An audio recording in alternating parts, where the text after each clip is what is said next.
कोई शख्स क्या पैदाइशी तौर पर अच्छी पर्सनैलिटी लेकर पैदा होता है, या कोई नौजवान या कोई बच्चा मेहनत कर कर भी अपनी पर्सनैलिटी को डेवलप कर सकता है?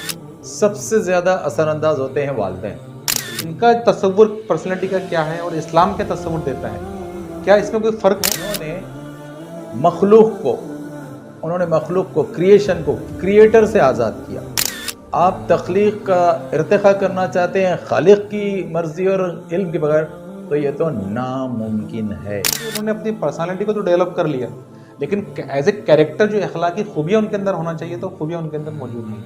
लेकिन जो तय कर ले कि नहीं, ईट ड्रिक भी मेरी, कि जीवन एक सपना है और जीवन बस ख़त्म होना है, किसी ने बनाया नहीं है और किसी को जवाब देना है, तो यहाँ भी भटकता चलता है कटी पतंग की तरह, और वो अपनी मृत्यु को भटकता रहना है। समझता हूँ कि तीन चीज़ें बहुत क्लियर होना चाहिए। वो है अपनी ज़िंदगी का मकसद, वो है अपनी ज़िंदगी के लिए रास्ता, और तीसरा है ज़िंदगी का अंजाम।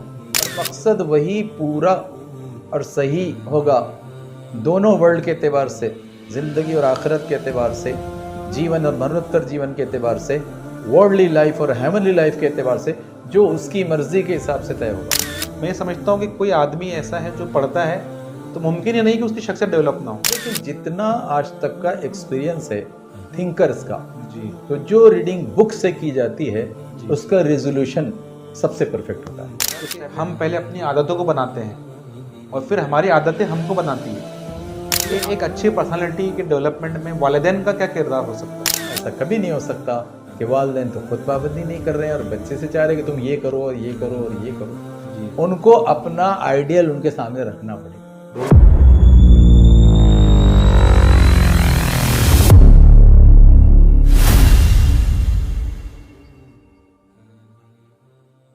नाज़रीन अस्सलाम वालेकुम वरहमतुल्लाह। अल्लाह का शुक्र है कि आज हम फिर एक नए पॉडकास्ट के साथ आपके साथ हाजिर हुए, और आज हमारे सामने एक बहुत ही मशहूर और मारूफ शख्सियत जनाब वाजिद अली ख़ान साहब, जो औरंगाबाद के रहने वाले हैं, वो हमारे साथ मौजूद हैं। और आज का टॉपिक बहुत अहम होने वाला है। हम जानते हैं कि आज मोटिवेशन और पर्सनालिटी डेवलपमेंट के ऊपर बहुत सारे लोग बात कर रहे हैं। उसमें मुस्लिम भी है, गैर मुस्लिम भी है, लेकिन मुस्लिम लोग बहुत कम हैं। इस पर थोड़ा अफसोस भी होता है कि तमाम तर तालीमात हमारे पास मौजूद है, लेकिन मॉडर्न साइकोलॉजी की रोशनी में और इस्लामी तालीमात की रोशनी में किस तरह हम अपनी पर्सनालिटी को डेवलप करें, इस पर बहुत कम बात होती है। तो आज हम इसी टॉपिक के तहत कि हम अपनी पर्सनालिटी को कैसे डेवलप करें, कौन सी चीज़ें हैं जो हमारी पर्सनालिटी को बेहतर से बेहतर बनाने में हमारी मददगार होती है, कौन सी चीज़ें ऐसी हैं जो हमारी शख्सियत का हिस्सा नहीं होना चाहिए, उन तमाम पहलुओं पर इंशाल्लाह बात करेंगे। और ये आज की ये जो पॉडकास्ट है, अल्हम्दुलिल्लाह मैं बहुत एक्साइटेड हूँ और आपको भी इंशाल्लाह बहुत मज़ा आएगा। मैं हमारे मेहमान जनाब वाजिद अली ख़ान साहब का इस्तकबाल करता हूँ। अस्सलामु अलैकुम वरहमतुल्लाह। जनाब खैरियत से? अल्हम्दुलिल्लाह। अल्लाह का शुक्र है कि आज आपके साथ अल्लाह ने बैठने का मौका दिया। आप इस जलसे पर आए थे और मुफ्ती साहब से बात हुई, और मुफ्ती साहब ने तंगी वक्त के बावजूद भी हमें परमिशन दे दी। तो मुफ्ती साहब का भी हम शुक्रिया अदा करते हैं, और आपने भी अपने इतना सफ़र की सोबतें बर्दाश्त करते हुए आप इतने दूर यहाँ पर आए और आपने अपना वक्त निकाला। अल्लाह आपको जज़ाय खैर दे। शेख, हमारा पहला सवाल ये है, जैसा हमने अभी ऐलान किया है कि पर्सनालिटी डेवलपमेंट, तो ये पर्सनालिटी क्या होती है, इसको हम कैसे डिफ़ाइन करेंगे? पर्सनैलिटी जो लफ्ज़ आमतौर पर इस्तेमाल किया जाता, तो उसका मतलब होता है उर्दू में शख्सियत। जी, कि एक शख्स चाहे मर्द हो या औरत हो, तो उसकी शख्सियत में क्या क्या हिस्से मौजूद है या क्या क्या एलिमेंट्स अनासिर मौजूद है, जी, और उसकी वजह से शख्सियत पर क्या कहाँ कौन से असरात पड़ते हैं, अच्छा, तो उस पूरे जायज़े को, और उसके अलावा उसमें जो डेवलपमेंट की बात है जी, कि डेवलपमेंट इर्तिक़ा, जी, डेवलपमेंट विकास, जी, डेवलपमेंट उसमें नशोनुमा और बढ़ोतरी, तो ये कि वो जो शख्सियत के एलिमेंट्स और अनासिर है, तो उसके उन तीनों अहम हिस्से पर क्या काम किए जाएं और क्या न किया जाए अच्छा, कि जिसकी वजह से उसकी नशोनुमा और डेवलपमेंट और विकास हो सके, तो उस पूरे प्रोसेस को लिए नाम दिया गया पर्सनैलिटी डेवलपमेंट, या व्यक्तिमत्व विकास या शख्सियत का इर्तिक़ा। अच्छा, अब हम ये गौर करेंगे कि ये शख्सियत, व्यक्तिमत्व और पर्सनैलिटी बनती किन अनासिर किन एलिमेंट से है। तो सबसे पहली चीज़ जो नज़र आती है वो है हमारी ज़ाहिरी हैसियत, जी जिस्म, बॉडी या शरीर।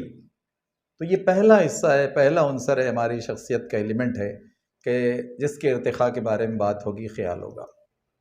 दूसरी चीज़ जिसका ताल्लुक़ अंदर से है वह है रूह, वह है सोल, जी वह है आत्मा। जी कि रूह, सोल, आत्मा के डेवलपमेंट के लिए हम क्या सोचते हैं, क्या करना चाहिए, क्या नहीं करना चाहिए। तीसरी चीज़ है इंटेलेक्ट, उसे कहते हैं अक्ल, अच्छा और उसे कहते हैं जहन। तो वो अक्ल जहन, उसके लिए क्या किया जाए क्या ना किया जाए कि जिसकी वजह से पर्सनैलिटी डेवलपमेंट और शख्सियत का इर्तिखा होता है और हो सकता है।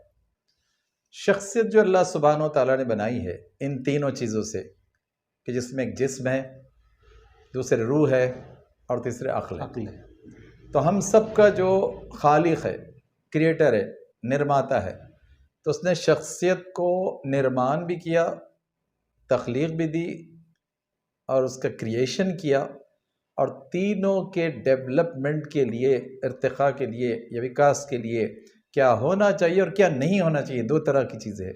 जी तो वो भी उसने बहुत वाज़े कर दी। हम यहाँ एक मिसाल लेंगे कि जैसे शख्सियत के इर्तिखा के लिए एक अच्छा लफ्ज़ जो कुरान ने इस्तेमाल किया है वह है तज़किया। जी कुरान में लफ्ज़ आया है तज़किया, सही है। कि वो ट्रेनिंग डेवलपमेंट के लिए या जो विकास और वो जो हम नशोनुमा चाहते हैं तो वो किस तरह हो, तो वो तज़किया लफ्ज़ से अल्लाह ताला ने वाज़े किया। तो तज़किया के सिलसिले में अल्लाह ताला ने ये वाज़े इरशाद फरमाया कुरान मजीद में कि क़द अफ़लह मन तज़क्काहा, जी कि फ़लाह वो पा गया या सक्सेस जी और सफलता जी उसको मिलेगी कि जो अपनी शख्सियत या अपने व्यक्तिमत्व या अपनी पर्सनैलिटी को डेवलप करेगा। जी। और एक तरफ डेवलप करेगा और दूसरी तरफ उसको दबाएगा नहीं, जी उसको ख़त्म करने की और दबा कर कुचल देने की कोशिश नहीं करेगा। तो ये दोनों काम होना है। मैं इस सिलसिले में एक छोटी सी मिसाल से इस प्रोसेस को समझना और समझाना चाहता हूँ। जैसे आप देखिए कि हम सांस लेते हैं, इनहेलेशन, जी श्वास व श्वास। इसमें क्या होता है कि जब हम सांस लेते हैं तो अपनी ज़िंदगी के लिए सांस लेते हैं, लाइफ के लिए सांस लेते हैं, जीवन के लिए सांस लेते हैं। और जब हम सांस छोड़ते हैं तो इस जीवन में बेहतरी के लिए और उसमें से ख़राब चीज़ को निकालने के लिए लेते हैं। तो आप देखिए जब हम सांस लेते हैं तो हम ऑक्सीजन लेते हैं। जी ऑक्सीजन ज़िंदगी के लिए, जीवन के लिए और ज़िंदगी लाइफ के लिए बहुत इनइविटेबल है कि उसको आप नज़रअंदाज नहीं कर सकते, बल्कि उसके बगैर ज़िंदा ही नहीं रह सकते, बेशक। लाइफ नहीं रह सकते। तो शख्सियत के इर्तिक़ा में ये बहुत अहम बात है कि आपको अच्छाइयाँ, खूबियाँ या जिससे डेवलपमेंट होता है वो चीज़ें लेना है। जैसे ऑक्सीजन लेना है जी जी और कार्बन डाइऑक्साइड के जो नुकसानदेह है जिसके लिए, तो उसको निकालना है। जी तो इस तरह से ये प्रोसेस होता है शख्सियत के इर्तिक़ा का, पर्सनैलिटी डेवलपमेंट और व्यक्तिगत विकास का, कि अच्छी चीज़ों को लीजिए। ऑक्सीजन जो लाइफ को इम्प्रूव करने के लिए है, बल्कि बाकी एग्जिस्टेंस के लिए है, और वो चीज़ें निकालिए जो आपकी शख्सियत को, पर्सनैलिटी, व्यक्तिमत को दबा देगी, बल्कि ख़त्म कर देगी एक स्टेज पर जाकर। तो ये होता है व्यक्तिमत विकास जो अल्लाह ताला हमसे चाहता है। जी। सर इसके अंदर मैं एक सवाल ये पूछना चाहूँगा कि कोई शख्स क्या पैदाइशी तौर पर अच्छी पर्सनैलिटी लेकर पैदा होता है, या कोई नौजवान या कोई बच्चा मेहनत कर कर भी अपनी पर्सनैलिटी को डेवलप कर सकता है? असल में एक प्रोसेस है, जी क्योंकि ज़िंदगी 60 साल की है। जी एक बच्चा जब आता है इस दुनिया में और उसके बाद परवान चढ़ता है, 8 साल तक की उम्र ऐसी है कि जिसमें अभी वो खुद से डिसीजन लेने के काबिल नहीं होता। जी 8 साल के बाद थोड़ी सी समझ आती है, जी और उसकी पैदाइश से 8 साल तक भी, और 8 साल से लेकर फिर उसके एडल्ट होने तक, जी बुलूगियत तक, दो चीज़ें काम करती है। जी एक तो उसके माँ बाप जी और वो लोग समाज में से, माहौल में से जो उसका हिस्सा बने हुए हैं, उसके अतराफ का, सराउंडिंग का, वो उस पर असरअंदाज होते हैं। सबसे ज़्यादा असरअंदाज होते हैं वालिदैन, जी भाई बहन, सही है। और उसके बाद असरअंदाज होता है उसका स्कूल, वो जिस स्कूल में रहता है। फिर उसके बाद तीसरी चीज़ होती है कि वो जिस समाज में रहता है जी तो समाज में किस तरह के बच्चे, जी जी जी किस तरह के बड़े और किस तरह के असर डालने वाले लोग, तो वो फिर तय करते हैं। जी और उनसे जो जो वो चीज़ें लेता है तो उसमें फिर ये अगर अच्छी चीज़ें हैं तो उसका डेवलपमेंट अच्छाई की तरफ जी, होगा, जी। खूबियों की तरफ होगा। जी जी और अगर वो खराबी की तरफ है तो जो ईवल है जी जी यानी खराबियाँ ईवल आएंगी, या अच्छाइयाँ वर्च्यूज़ जी तो वर्च्यूज़ आएंगे जो उसके माँ बाप देंगे सही है या उसके हमजोली साथ खेलने वाले देंगे या समाज के लिए के लोग देंगे। तो उस तरह से भी उसकी डेवलपमेंट जो है तो 1 साल से 8 साल और 8 साल जी के बाद जो है उसके बालिग 15-16 तक होती है।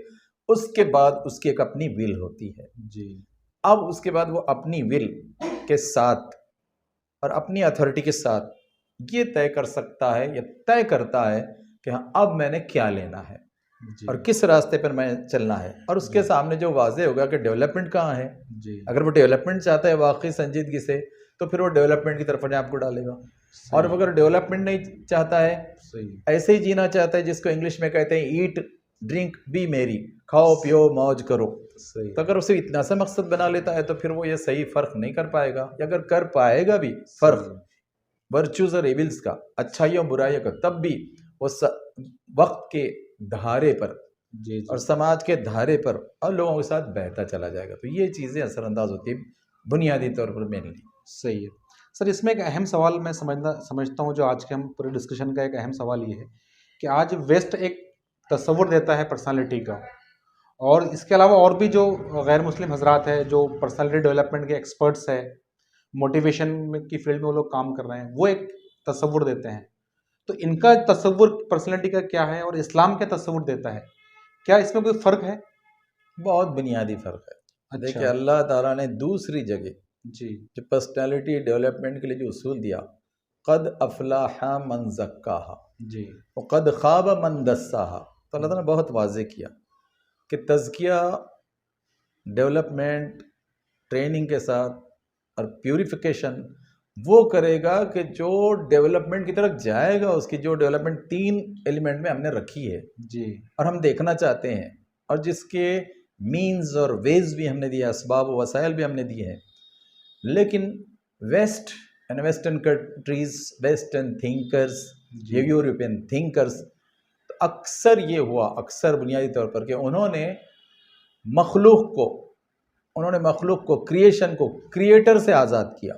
सही है। और वो जो डेवलपमेंट, वो जो इर्तिक़ा, वो जो विकास चाहते हैं, तो शरीर का, जी जिस्म और बॉडी का जी और इंटेलेक्ट का और आत्मा, इंटेलेक्ट का चाहते हैं, आत्मा को तो मानते ही नहीं है सही है। कि वो समझते हैं कि आत्मा तो कोई चीज़ है ही नहीं। जी हालांकि आत्मा के बगैर शरीर, जिस्म और आत्मा के बगैर इंटेलेक्ट का ऑप्टिमम यूटिलाइजेशन या सही यूटिलाइजेशन और सही अमल दखल हो ही नहीं सकता। तो सही इसलिए बहुत बुनियादी फ़र्क तो ये हो जाता है कि आप क्रिएशन को डेवलप करना चाहते हैं क्रिएटर के ख्याल के बगैर, बहुत खूब। आप निर्मिति को डेवलप करना चाहते, निर्मिति का विकास करना चाहते हैं निर्मिति निर्माता के के आदेश के बगैर, सही है। आप तख्लीक का इर्तिक़ा करना चाहते हैं खालिक की मर्ज़ी और इल्म के बगैर, तो ये तो नामुमकिन है। और अगर वो डेवलपमेंट होगा भी, जी होगा तो सिर्फ शरीर का होगा सही है। और एक हद तक जो है तो आपके इंटेलेक्ट का होगा। लेकिन उसमें भी जो आपकी नज़र होगी वो होगी कि दुनिया में इस वर्ल्डली लाइफ में क्या क्या हासिल किया लिया जाए, सही है। उतना किया जाए। लेकिन इस वर्ल्डली लाइफ के बाद वो जो हेवनली लाइफ है, जी जी मरणोत्तर जीवन, यानी इस जीवन के बाद, जिंदगी के बाद वो जो आखिरत है, उसके बारे में तो सोचेगा भी नहीं। तो सही है। बहुत मर्तबा ऐसा होगा कि अगर वो डेवलपमेंट का काम करेगा भी अपनी पर्सनैलिटी और पर्सनैलिटी के साथ चीज़ों का, तो दूसरे के नुकसान का नहीं सोचेगा, सही है। वो दूसरों का नुकसान करते हुए अपना फ़ायदा सोचेगा। और सही है। बड़े बड़े नुकसान जिसमें वो अपने खुद का भी नुकसान कर सकता है। सही है। जैसे अगर किसी को ये लगे कि शराब पीने से मैं ज़रा अच्छी तरंग में आता हूँ, तो वो सबसे पहले अपने लंग्स ख़राब करेगा, सही है। अपनी बॉडी ख़राब करेगा, फिर वो अपनी फैमिली को ख़राब करेगा, फिर फिर सोसाइटी अपने को। समाज को ख़राब करेगा और देश का नुकसान करेगा, सही है। अपनी कंट्री का नुकसान करेगा। इसलिए बहुत ज़रूरी है, लाजमी है, इनएविटेबल है, नागुज़ीर है कि आप जिसकी निर्मिति है, जिसकी क्रिएशन है, जिसकी तख्लीक है, उसके हवाले से आपको सोचना पड़ेगा कि डेवलपमेंट क्या जी, चीज़ जी। है और परफेक्ट डेवलपमेंट क्या है और वर्ल्डली और हेवनली डेवलपमेंट क्या है जी जी और उनकी वो असरात क्या है। ये सोचे बगैर आप बस फिर डेवलपमेंट कर नहीं सकते। और बेस्ट जी और यूरोपियन कंट्रीज, यूरोपियन थिंकर्स जी इसका शिकार हुए हैं कि सही पर्सनैलिटी और शरीर डेवलप हुआ भी तो फिर अगर वो बुरी राह पर चले, बुरी चीज़ों के इस्तेमाल पर चले तो उन्होंने अपने आप को भी और समाज को भी और देश को भी नुकसान पहुंचाया। सही। ऐसा भी होता है।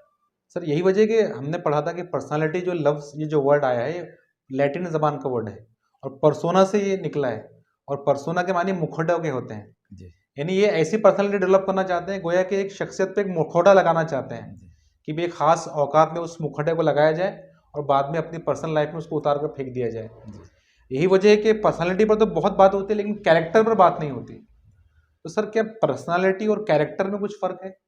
बहुत बुनियादी से खर्च है। जैसे आपने कहा कि परसोना, जी चेहरा जी और मुखौटा देता है, जी लेकिन जब कैरेक्टर की बात होती है तो जी कैरेक्टरिस्टिक्स की बात होती है सही कि है। कैरेक्टर बनता है कैरेक्टरिस्टिक्स से।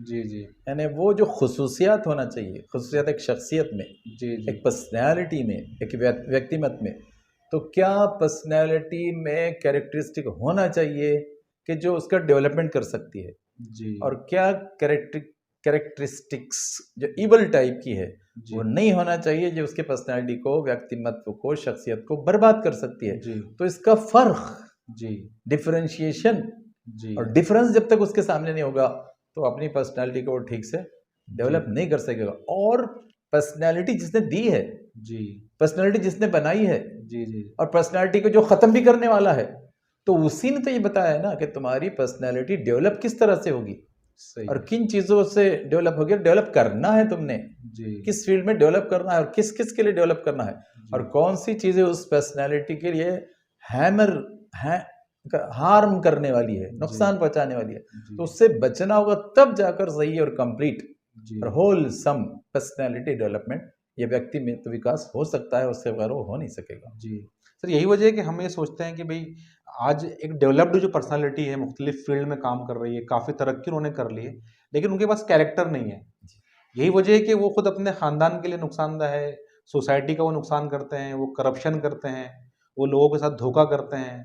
मतलब उसकी बुनियादी वजह यही महसूस होती है कि उन्होंने अपनी पर्सनालिटी को तो डेवलप कर लिया, लेकिन एज़ ए कैरेक्टर जो अखलाकी खूबियाँ उनके अंदर होना चाहिए, तो खूबियाँ उनके अंदर मौजूद नहीं है। जी। तो असल में कि ये जैसे कि देखिए, हम सबका खालिक, जी, क्रिएटर, निर्माता, उसने एक हुक्म, आदेश देकर भेजा है, जी, एक ऑर्डर और एक कमांड देकर भेजा है कि उसने तय कर लिया है कि ये पर्सनैलिटी इन तीनों ट्रेड एलिमेंट्स के साथ, कि जिसमें जिस्म भी है और उसका सोल भी है, रूह है, और जिसमें अक्ल है, तो उसका इस्तेमाल आप किस चीज़ के लिए करेंगे? तो जी, अल्लाह सुब्हानहू व तआला, या हम सबका लॉर्ड गॉड, या हम सबका ईश्वर, उसने एक मकसद दिया है जी, कि तुम ज़मीन पर, धरती और पृथ्वी पर, अर्थ पर एक स्पेसिफिक एम के साथ भेजे गए, जी, जी, और तुमको एक स्टिपुलेटेड टाइम दिया गया, वो 60 से 80 का है।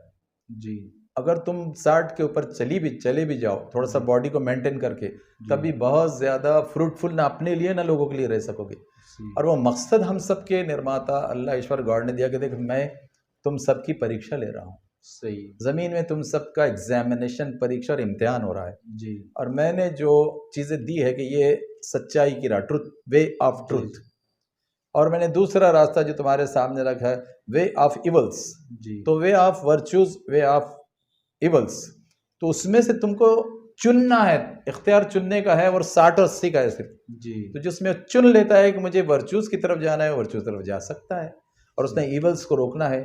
लेकिन जो तय कर ले कि नहीं, ईट ड्रिक बी मेरी, कि जीवन एक सपना है और जीवन बस खत्म होना है, किसी ने बनाया नहीं है और किसी को जवाब देना है, तो वो यहाँ भी भटकता चलता है कटी पतंग की तरह, और वो अपनी मृत्यु को भटकता रहेगा। तो ना वो खुद को ज़्यादा फायदा पहुंचा सकेगा, और ना अपने फैमिली को फायदा पहुंचा सकेगा, ना अपने समाज को फायदा पहुंचा, ना अपने कंट्री को और विश्व को फायदा पहुंचा सकेगा।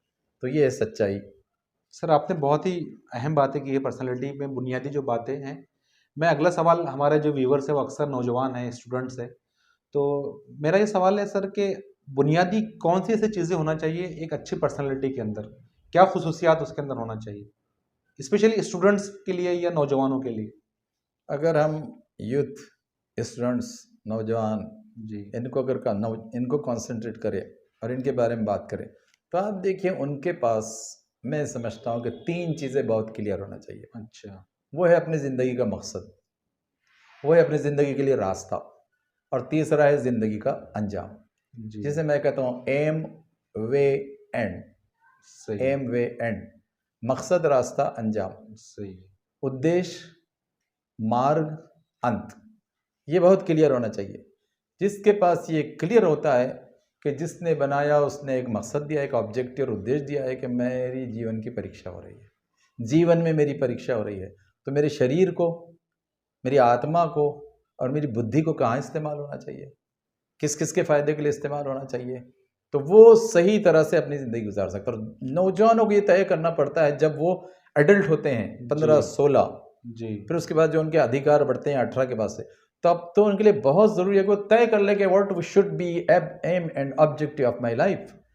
मेरी ज़िंदगी का उद्देश्य क्या होगा, मकसद क्या, उन्होंने तो तय कर लेना है। और मकसद वही पूरा और सही होगा दोनों वर्ल्ड के एतबार से, ज़िंदगी और आखिरत के एतबार से, जीवन और मरणोत्तर जीवन के एतबार से, वर्ल्डली लाइफ और हेवनली लाइफ के एतबार से, जो उसकी मर्जी के हिसाब से तय होगा।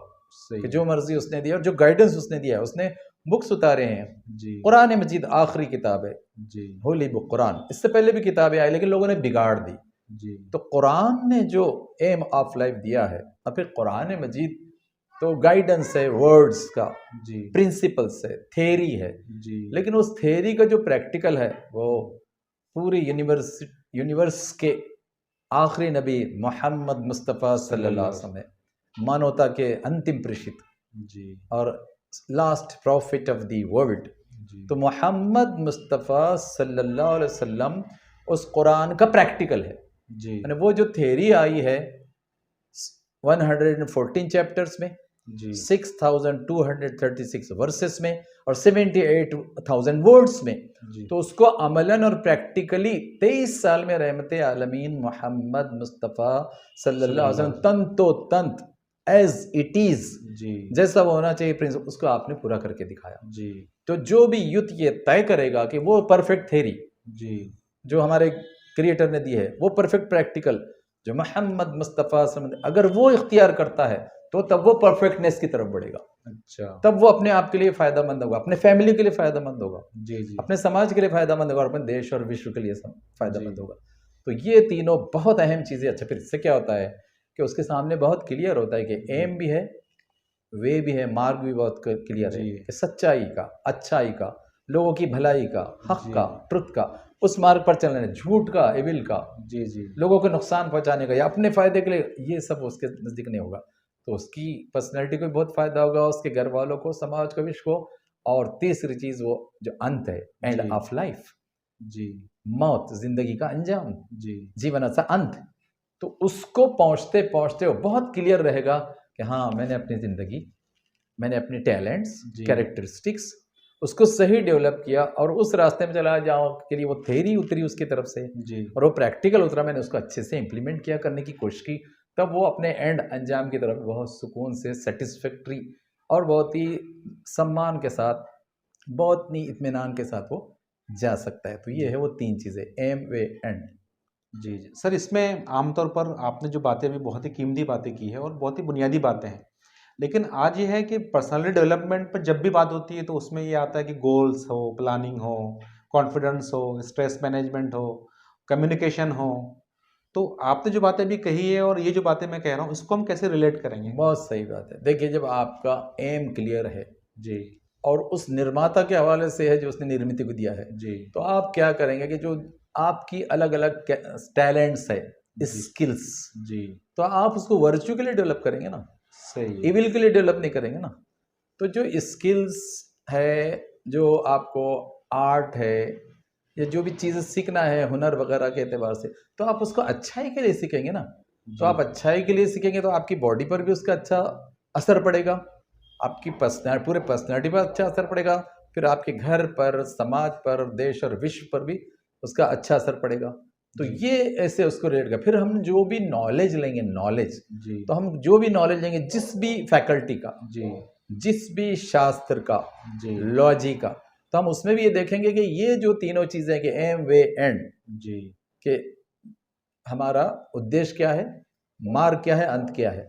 यानी मकसद क्या है, रास्ता क्या अंजाम, तो उसके लिए जब अप्लाई करेंगे तो ये सारी चीज़ें जो दुनिया में अलग अलग शास्त्र के हवाले से, जी जी दुनिया में अलग अलग पर्सनैलिटी डेवलपमेंट के ट्रेड्स के लिहाज से है, तो आप उसका सही इस्तेमाल करेंगे, गलत इस्तेमाल नहीं करेंगे जी और उसके सही इस्तेमाल से आप सबके लिए फ़ायदेमंद होंगे। जी और गलत इस्तेमाल आपको भी नुकसान पहुंचाएगा और वो सारे 4 घटक है जी जिसमें फैमिली और समाज और आप उसको भी नुकसान पहुंचाएंगे। जी। तो ये होगा, तो ऐसे उसको रिलेट करके चलना सही। है और चलना चाहिए। सर अभी आपने नॉलेज पर बात की, आज सोशल मीडिया का ज़माना है, तो जब से सोशल मीडिया मोबाइल आया है तो लोगों का किताबों से ताल्लुक बिल्कुल छूट सा गया है। लोग आजकल पढ़ते भी हैं तो मोबाइल पर पढ़ते हैं, वही उसको शेयर करते हैं। तो सर मेरा ये सवाल है, और मेरा अपना मानना ये है कि मैं ये समझता हूँ कि कोई आदमी ऐसा है जो पढ़ता है तो मुमकिन ही नहीं कि उसकी शख्सियत डेवलप ना हो, उसके अंदर निखार ना आए। तो इसके बारे में आपका क्या कहना है कि मुताला या बुक्स रीडिंग किस तरह हमको डेवलप करती है? हम उसके 2 हिस्से करेंगे। जी। पहले तो ये है कि रीडिंग, मुताला या वाचन। अच्छा। तो पहले तो हम ये देखेंगे कि वो रीडिंग, मुताला या वाचन जी उस परफेक्ट थ्योरी और परफेक्ट प्रैक्टिकल के लिहाज से है क्या। जी क्योंकि अगर वो मुताला, वाचन, रीडिंग उस परफेक्ट थ्योरी और परफेक्ट प्रैक्टिकल से छोड़कर है तो ना वो परफेक्ट, तो इम्परफेक्ट रहेगा, बहुत खूब। बल्कि लॉसेस वाला रहेगा। तो सही। इसलिए पहला आपको जो प्रेफरेंस जी और तरजीह देनी पड़ेगी वो इसकी देनी पड़ेगी कि भाई वो परफेक्ट थ्योरी और परफेक्ट प्रैक्टिकल की रीडिंग हो ना। फिर उस परफेक्ट थ्योरी और परफेक्ट प्रैक्टिकल के रीडिंग के साथ अब दुनिया में जो अलग अलग लॉजीज है जी उनकी रीडिंग। अच्छा, फिर एक बहुत अहम बात मैं आपसे कहना चाहता हूँ, मीडिया, मीडियम, जी माध्यम अलग अलग है। जी बुक भी एक माध्यम है, मोबाइल भी एक माध्यम है, लैपटॉप एक माध्यम है और कंप्यूटर एक माध्यम है, वो भी एक माध्यम है। लेकिन जितना आज तक का एक्सपीरियंस है थिंकर्स का, जी तो जो रीडिंग बुक से की जाती है जी उसका रेजोल्यूशन सबसे परफेक्ट होता है। उसकी स्टेबिलिटी भी ज़्यादा होती हाँ, वो स्टेब्लिश्ड होता है, है। अच्छा। वो जम जाता है जाकर। जबकि मोबाइल या लैपटॉप जी या कंप्यूटर से जो आप देखते हैं और सुनते हैं जी तो वो उतना उसका रेजोल्यूशन नहीं होता, वो जी। उतना जमकर बैठता नहीं है। इसलिए आज भी आप देखेंगे कि इनके मुकाबले बुक्स, आर्टिकल्स, पेपर्स, उनकी अपनी अहमियत अपनी जगह है। सही है। यानी ऐसा नहीं हुआ कि मोबाइल से सारी चीज़ें मिलने के बाद बुक्स प्रिंट होना बंद हो गई, सही है। न्यूज़पेपर्स, आर्टिकल पेपर्स, जर्नल्स बंद हो गए, नहीं, बल्कि वो बढ़ गए। जी जी क्योंकि जो साउंड रीडिंग होती है, ऑथेंटिक रीडिंग होती है, ऑथेंटिक रेजोल्यूशन होता है, वो आपको बुक से मिलता है। बहुत मर्तबा ऐसा होता है कि जो चीज़ें आपने विकिपीडिया से ली जी और जो चीज़ें आपने गूगल से ली, तो उसमें बहुत मर्तबा उसकी ऑथेंटिसिटी नहीं होती। सही है। और वहाँ तो हर चीज़ लोगों ने डाल दी है और हर चीज़ें एक हेडिंग के तहत आती है, जी तो बहुत सी ऑथेंटिक भी है, बहुत सी अनऑथेंटिक भी है। सही है। तो आपके लिए बुक बहुत अहम रोल करती है, रोल प्ले करती है कि भाई ऑथेंटिक चीज़ पढ़ें, तो उसका रेजोल्यूशन आप अच्छा करें। फिर आप देखिए कि रीडिंग में ये होता है कि आपकी जो हैबिट है जी वो भी अच्छी होती है और आपके जो ऑर्गन्स है, सबसे ज़्यादा आँख, जी आपका पोस्चर, वो सब आप बहुत कंफर्टेबली कर सकते हैं, जो आप मोबाइल के साथ, लैपटॉप के साथ, कंप्यूटर के साथ नहीं कर सकते। बल्कि उसमें अक्सर ऐसा हो रहा है आजकल कि सबसे ज़्यादा बच्चे और बड़े नुकसान पहुंचा रहे हैं अपनी आंखों को। सही है। कि पहले जो स्पेक्स जी 40-45 के साल के बाद लगते थे, अब वो 5 से और 6 साल के सही बच्चों को है। लगते हैं। तो ये भी बहुत बड़ा नुकसान है कि जी जिसकी वजह से हमको इसको कंट्रोल में रखना चाहिए। जी जी रीडिंग उस पर भी कीजिए, बहुत मर्तबा ऐसा होगा कि बुक्स आपको अवेलेबल नहीं होगी, मजबूरी की हालत में हाँ इजीली अवेलेबल होगी, आप कंपेल होंगे इसके लिए, मजबूर होंगे जी। कि नहीं उसको आपको विकिपीडिया पर ही देखना है, तो देखिए, जी लेकिन उसको कंट्रोल में रखिए कि भाई कितने मिनट, जी कितना घंटा। जैसे जी आम तौर पर जो एक्सपर्ट्स है, जी आई स्पेशलिस्ट, वो कहते हैं कि 1 घंटे से ज़्यादा तो रीडिंग नहीं, उस पर उसका ब्राउजिंग नहीं होना चाहिए 1 घंटे से। अच्छा, डेली 1 घंटा। डेली 1 घंटा का वो सजेशन देते हैं। तो आप अच्छा। देखिए कौन करता है इसको। तो आप देखिए बहुत बड़ा नुकसान इस तरह से पर्सनैलिटीज़ का होता है, चाहे वो बच्चे हों, यूथ हों, बड़े हों। तो यूथ को भी इस पर देना। अब एक और अहम बात मैं आपसे कहना जी। चाहता हूँ, बुक आप पढ़ रहे हैं तो अब बुक आपके इख्तियार में है, जी आपकी अथॉरिटी है। क्या वो बुक आपको कोई ऑब्सीन, कोई बरहनगी की, नंगेपन की और कोई ऐसे वैसे ऐड आपको बुक नहीं दिखाएगी, बहुत लेकिन बढ़िया। आप मोबाइल के सामने मजबूर है, हम मोबाइल के कंट्रोल में हैं। आप विकिपीडिया वगैरह में मजबूर है कि अब आपको बीच बीच में ऐसे ऐड बताएंगे कि जिसका आपके सब्जेक्ट से कोई ताल्लुक नहीं है, जी आपके ऑब्जेक्टिव से कोई ताल्लुक नहीं है। आपके वे ऑफ लाइफ से कोई ताल्लुक नहीं। तो आप देखिए वो नुकसान बहुत बड़ा कि आदमी बार बार डाइवर्ट होता है, बच्चा डाइवर्ट होता है, यूथ डाइवर्ट होते हैं जी और उस ऑब्स्टिनिटी जो ऑब्स्टिनिटी दी जा रही है, ली जाती है और आदमी जल्दी से उतर जाते हैं उस विंडो की तरफ, ऑब्स्टिनिटी विंडो की तरफ, तो जी। हो जाता है। तो वो खतरा आपका बुक में और आर्टिकल में नहीं होता। तो ये भी एक बहुत बड़ा फायदा रीडिंग का है। सर बहुत सारे लोग ऐसे हैं, हमारे दोस्त या हमारे हमको क्वेश्चंस भी आते हैं यूट्यूब पर कमेंट्स में कि पढ़ना चाहते हैं लेकिन वो आदत नहीं डाल पाते, कुछ दिन करते हैं फिर छोड़ देते हैं। तो आप इसके बारे में क्या कहेंगे कि आदत कैसे डालें हम? देखिए उसमें ये होना चाहिए कि आप ये करें कि भाई छोटे छोटे पैसेजेस में, पार्ट्स में, जैसे जी। 10 मिनट पढ़ें, जी 15 मिनट पढ़ें, फिर आपको लगा कि नहीं भाई बर्डन आ रहा है या डाइवर्ट होना, थोड़ा उसको रख दें, जी। फिर पढ़ें। फिर आप देखें कि आपका कंसंट्रेशन का टाइम कौन सा है, सुबह का है या दोपहर का है या शाम का है या किसी का रात का भी हो सकता जी। कि सारी जो है दिन की मसरूफियात है, एक्टिविटीज़ है, जी। उसमें से तो आप वो कंसंट्रेशन का टाइम लें। फिर उसके बाद अपने पीसेस बनाएं, पीसेस, अच्छा तो 10 मिनट 15 मिनट उस पीसेस में हम पढ़ें, अच्छा। तब जाकर फिर हम जो है तो हमारे लिए बर्डन सम नहीं होगा जी जी और बोरडम नहीं होगा, जी। बल्कि हम ठीक से उसके अपनी रीडिंग को पूरा कर सकेंगे। जी तो ये एक तरीका उसके लिए। सर मुताले की आदत पर हमने बात की। हमने एक कॉल पढ़ा था कि हम पहले अपनी आदतों को बनाते हैं और फिर हमारी आदतें हमको बनाती है। तो ये आदतों का क्या थ्योरी है, कैसे हम अपनी आदत अच्छी आदतों को परवान चढ़ाएं और जो ख़राब आदतें हमारे अंदर है उसको हम कैसे मिनिमाइज करें? देखिए बात आप कह रहे हैं आदत, हैबिट्स, जी तो आदत और हैबिट है ना, वो भी तय होगी आपके एम वे एंड से अच्छा।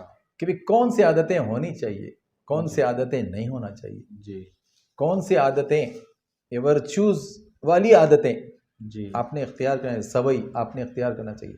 जो इवल वाली है आदतें वो आपने नहीं इख्तियार करना चाहिए। तो पहले आप उसको रीडिंग मटेरियल, एम और रीडिंग मटेरियल से आप तय करेंगे। जी तो एम और रीडिंग मटेरियल, फिर एम और रीडिंग मटेरियल से आप क्या करेंगे, अपनी आदतों को और डेवलप करेंगे जी जी और अच्छा करेंगे। जैसे अगर आप अभी 2 घंटे पढ़ते तो आप 3 घंटे की तरफ जाएंगे, 4 घंटे जी की तरफ जाएंगे।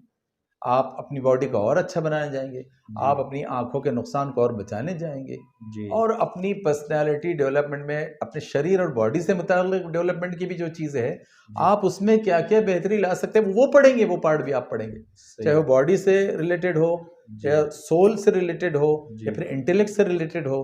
तो आप उन चीज़ों को परवान चाहिए, इस तरह आप अपनी हैबिट को भी अच्छा करें। जी तो इसका भी गहरा ताल्लुक एम वे एंड से है सही कि आप कहाँ किस मकसद के लिए है, जी रास्ता क्या है और कहाँ जाने वाले, उस तरह आप ये तय करेंगे जी। चीज़ों को और तय करने में आपको मदद होगी और आपकी हैबिट्स अच्छी होंगी और जी। हमारी हैबिट्स अच्छी होंगी, उससे जी बुरी हैबिट से बचेंगे हम उससे। सही।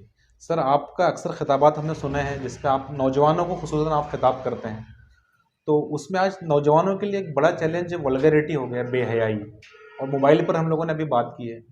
तो इस चैलेंज का मुकाबला हम कैसे करें, कैसे हम आज जबकि बेहयाई करना आसान हो गया है और जी हाँ। हया पर कायम रहना मुश्किल हो गया है, तो कैसे हम इस चैलेंज से निपट सकते हैं? देखिए जैसे हमने कहा कि एम वे एंड में, जी यानी मकसद रास्ता अंजाम में, जब हमने देखा कि सबसे पहले हमारी पर्सनैलिटी है जी कि उसकी या तो उसका डेवलपमेंट, विकास है या विनाश है, जी वो डेवलप होगा या फिर तो रीग्रेस होगा, प्रोग्रेस नहीं होगा, रीग्रेस जी। होगा।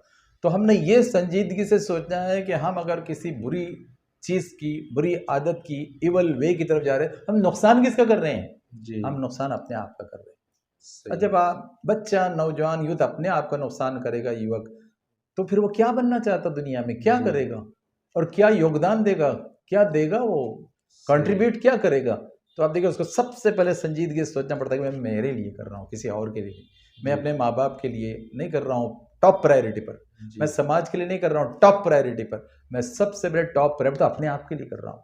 तो आप देखिए अगर वो बुराइयों से बचता है तो पहले अपने आप को फायदा देता है, सही बाद में फायदा दूसरों को मिलेगा। सही ऑब्स्टिनिटी आपको पूरी तरह से अच्छे डेवलपमेंट की तरफ से, जी तरक्की की तरफ से, विकास की तरफ से डाइवर्ट करती है। सही है। आदमी अगर उसकी लग्जरी का आदी हो जाए, इंटरटेनमेंट का, प्लेजर का, रिक्रिएशन का आदी हो जाए, तो कोई बहुत पॉजिटिव काम कर नहीं सकता वो, और उसी में स्पॉइल हो जाता है, सही ख़त्म हो जाता है। जैसे अल्लाह ताला का कि मन दस्साहा, कि सही। जब दबा दे रहा है अपनी शख्सियत को, वो कब कि जब तज़किया नहीं करे तो अपनी शख्सियत को दबा कर रख देगा, वो कुचल कर रख देगा। जी तो आप देखिए वो जो बात अल्लाह ताला ने फरमाई तो वो होगा उससे। जी तो इसलिए नौजवानों को तो बहुत ध्यान देना पड़ता है, क्योंकि उनका माइंड बहुत तेज़ होता है जी और वो तेज़ी से कई तरफ घूमता है। तो उनको बहुत सिस्टमेटिकली सोचना पड़ेगा, एम वे एंड पर मैं मेरी रीडिंग, जी मेरी कोई काम, मेरी कोई एक्टिविटी, मेरा कोई एक्शन, मेरी कोई डीड, मेरा कोई अमल उसके मुताबिक है या नहीं, तो उसको बहुत जी संजीदगी से सोचना। और नौजवानों को इसलिए भी सोचना पड़ता है जी कि नौजवानी का पीरियड 16 से 30 का लगभग ऐसा होता है, जी 15 से 30 कह लीजिए, कि 15 साल बहुत इंपॉर्टेंट है। अगर कोई यूथ, कोई नौजवान को अगर ये एज में अपने आप, युवक अपनी ये एज में अपने आप को संभालता है 15 से 30 में, तो सही यह अगले 30 सालों के लिए एक बहुत बड़ा फाउंडेशन और बेस होता है। सही है। और अगर वो 15 से 30 में स्पॉइल होता है जी जी तो पूरे अगले 60 साल 80 साल के लिए तक अपने आप को तबाह कर देता है। जी तो इसलिए हम तो बहुत रिक्वेस्ट करते हैं हमारे स्टूडेंट से भी और यूथ कि 15 से 30 में तो बहुत पाबंदी कीजिए, सही है। बहुत डिसिप्लिन, बहुत सारे निर्बंध जी और बहुत सारी पाबंदियों के साथ चलिए, रिस्ट्रिक्शंस के साथ चलिए, कंस्ट्रेंट्स के साथ चलिए, क्योंकि आगे के 30 साल और उसके बाद के जो बोनस के होंगे 10 20 30 जो भी होंगे वो सब इस पर निर्भर करते हैं। सही इसलिए हम इनसे कहते हैं कि 15 से 30 को तो बहुत संभालिए। सही तो इसलिए हमको और युद्ध को तो बहुत ज़्यादा इस पर कॉन्सेंट्रेटेड सही होना चाहिए। सही। सर चूँकि दिल तो चाह रहा है कि मज़ीद आपसे बात करते रहें और कई सारे सवालात ज़हन में आ रहे हैं, लेकिन वक्त की बहुत तंगी है, तो एक आखिरी सवाल सर आपसे पूछना है कि एक अच्छी पर्सनालिटी के डेवलपमेंट में वालिदैन का क्या किरदार हो सकता है?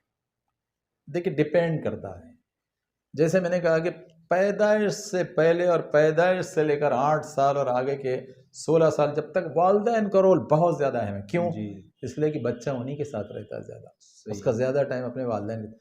तो अब ये निर्भर करता है कि वालिदैन का एम वे एंड क्या है। सही अगर वालिदैन के पास ये एम वे एंड क्लियर है तो बच्चे को वो देंगे। सही तो इसलिए वालिदैन को भी अपने यूथ के सिलसिले में पहले ये सब पढ़ना होगा जी कि what is the aim of life, what is the way of life, what is the end of life.